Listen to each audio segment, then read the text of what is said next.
You're currently manifesting your biggest desire, and you can't help but to wonder what's going on behind the scenes. Neville Goddard coined the term the bridge of incidents. It explains the unpredictable process embedded in manifestation and reality creation. There is a gap between where you are and where you want to go. During your journey towards your goals, you travel across a bridge of incidents that will deliver you what you want most into your reality. What is it like to cross this bridge? Let's unpack that. But first, welcome to Here Nor There. This channel is dedicated to empowering you through the art of conscious creation, shaping the life that you aspire to live. I would greatly appreciate if you hit that like, share, and subscribe button. This will help us stay connected, ensuring that you never miss any updates. This is why your logic will always fail you. Yet another glaring problem when it comes to conscious manifestation is your logical mind. Manifestation is easy once you understand the fundamentals, but attempting to apply logic will turn this into an extremely difficult and frustrating experience. Your logical mind will always try to predict the when, where, and how. And this is the main deterrent to experiencing your desired reality. If it does not make sense to your logical mind, this will decrease your confidence and eventually your belief in your desire becoming real in your physical world. As I will continue to state over and over again on this channel, your subconscious mind is responsible for your manifestations. However, it does not fully comprehend the concept of time. The subconscious mind is always in the present because that is what's operating your bodily functions. If your subconscious began to ruminate over the past or the future, you would cease to exist in a matter of minutes.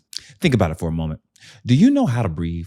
Can you command your body on how to properly circulate blood through its vessels? Can you give specific instructions on how fast your heart should pump during a given task? The point that I'm making is this: the subconscious is already programmed to complete tasks that are powerful and beyond your understanding. This is why you leave the how up to your subconscious mind and you tell your logical mind to sit in a corner quietly somewhere. So utilizing your subconscious is like placing an order. This may come as a surprise to you, but as soon as you declare your desire, it is already on its way to you. Do you believe that? Let me frame it a little bit differently for you. Let's say you live in the United States as I do. I'm sure you have ordered a package from Amazon or Apple or some sort of online store, right? Now, follow me here. You place a product in your shopping cart. You enter your payment information. You tap the button to place your order and receive a confirmation screen. So tell me at this point, do you currently own the product or does ownership begin when it arrives at your home? Your logical mind considers that the point of ownership begins as soon as you place your order and the money is withdrawn from your account. Depending on the product, it may arrive tomorrow or it may arrive a week from now. What if there is an error made during shipping, which causes even more delays? Do you cease to own the product even though it's en route to you? Most of you cannot fathom how your packages arrive at your doorstep every week. Meddling with the process or being fearful will cause the order to be delayed or canceled, similar to altering your Amazon order after you made the purchase. This analogy should help you to understand and appreciate the manifestation process a bit more since it works in a very similar way. All right, so you placed your order using a manifestation technique like scripting, affirmations, or visualization. I'm sure you've wondered what's going on behind the scenes as your manifestation makes its way to you. The process was coined the bridge of incidents by Neville Goddard in his book, The Power of Awareness. He explained that your assumption builds a bridge that links you to your desire. Your assumptions are your beliefs and your convictions. Once you truly believe that you are or what you have is already yours, a series of events are triggered. These events build a bridge that you will inevitably cross in order to experience it. Here's the astonishing part about this entire process. The bridge begins to build as soon as you declare something. As soon as you declare I am, the bridge starts building. If you're manifesting a car, for instance, as soon as you visualize having that car, it's already yours. Your order has been placed and now the bridge has started to be constructed. If you must use logic, then it can be applied subtly here. Let's just say you're manifesting a Lamborghini Urus, but you're working a minimum wage job. I wouldn't recommend that you wake up tomorrow morning expecting to sign papers at the dealership. It may take weeks, months, or even years to manifest a car that's priced at close to $500,000. However, the seed has been planted, and if you allow it to grow, it will inevitably end up in your possession.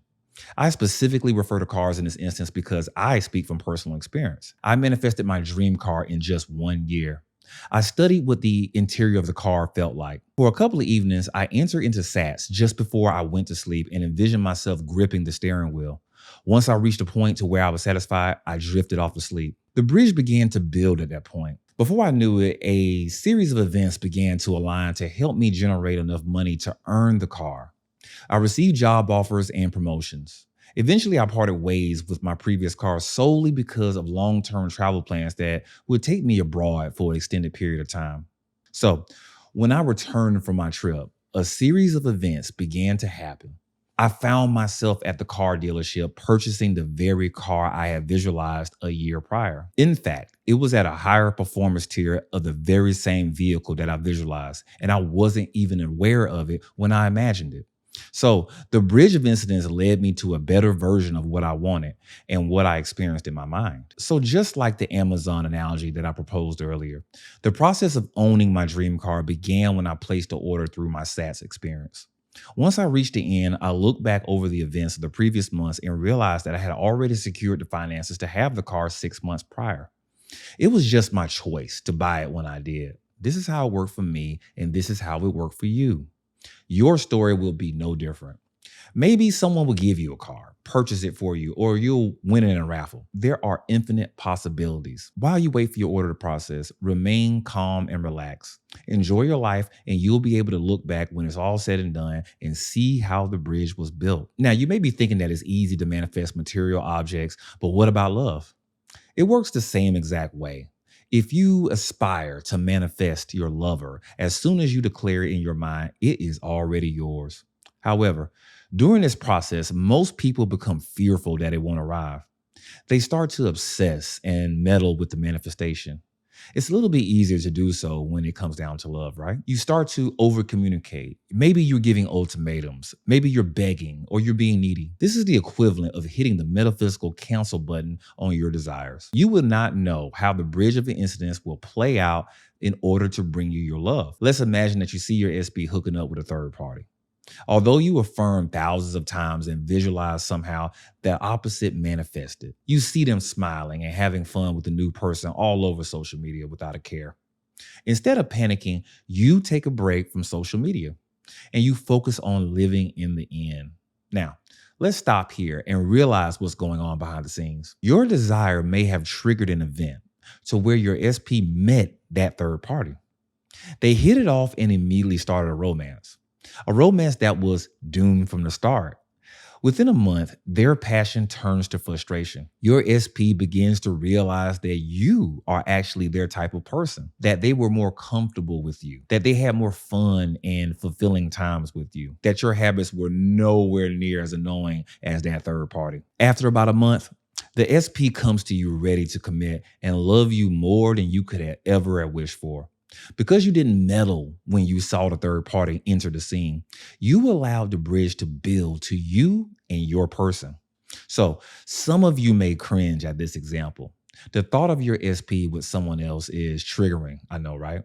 I'll ask you this though. If you really want what you want, does it matter how you get it? It may not unfold exactly like that, but there are infinite possibilities that will bring it to you in the fastest way and most accurate way as possible. If you can just release how you want it to materialize, you open yourself up to numerous ways of it being delivered to you, numerous ways that you cannot begin to comprehend. When it comes to work, our professional life, right? I have a close friend who desired to manifest his career to a new level. He wanted to be a business owner instead of always working for various agencies as an employee. Once he declared this through scripting, he went back to his current job and continued to contemplate on his next moves. The pandemic began 2 weeks later. After a month of financial uncertainty, his employer laid him off. This story happened in the spring of 2020. With no job prospects in the immediate future and the world turned upside down as we knew it, he began to panic, but he calmed himself down and remained focused on living in the end as a successful entrepreneur. The next day, his former employer texted him with contact information to an old business partner that needed some work done for about the next 2 or 3 months. Once there, he ended up on a team with 2 other amazing colleagues. They had immediate chemistry and they all had aspirations for leaving corporate life behind and starting their own company. So they did. These two individuals that my buddy met became his business partners and they started a successful company just 6 months later. And it is still in operation to this day. They became their own bosses. These are very obtuse stories. No one can truly understand the bridge of incidents as it begins to build, but if you have faith in the end, it will always happen in miraculous ways. It doesn't have to always be preceded with a negative event or anything jarring like the examples I just gave you. But if you do encounter one, remain persistent to what you have imagined. Remember to not look at any events on the bridge of incidents as a setback. It is always a setup. We've arrived at the end of our talk for today. Please take the time to like and subscribe to this channel if you've enjoyed our discussion. I am Shaun, and you are neither here nor there. Thank you for joining me.